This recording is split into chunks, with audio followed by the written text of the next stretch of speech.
我喺1990年咧就透過技術員學徒訓練計劃咧加入機電工程處嘅，咁依家嘅職位係總技術主任。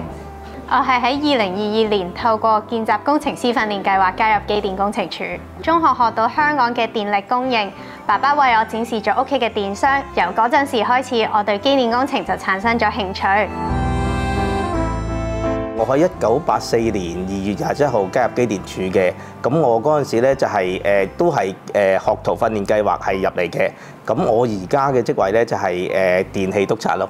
我喺2020年考完 DSE 之後，參加咗技術員訓練計劃，而家做緊見習2級技術員。喺我細個嘅時候，爸爸幫我維修過一部遙控車，睇住爸爸拆開咗部遙控車之後，好快咁喺一堆零件同埋電線之間揾到壞咗嘅零件，就令到我對爸爸好崇拜。阿女加入 EMSD 咧，就好似當年自己啱啱出嚟做嘢，有漫漫長路，有大把嘢要學。而家同爸爸一齊喺同一個部門工作，返工放工都會一齊，咁個感覺就好似細個爸爸媽媽一齊接送我返學放學咁樣。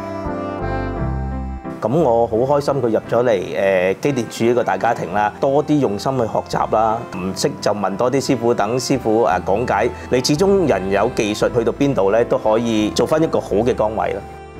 努力去學，盡力去實踐，唔怕撞板，咁就有好多機會㗎啦。爸爸父親節快樂！多謝你一直以嚟嘅教導，冇俾壓力我，等我自由發揮。多謝鼓勵，希望你身體健康。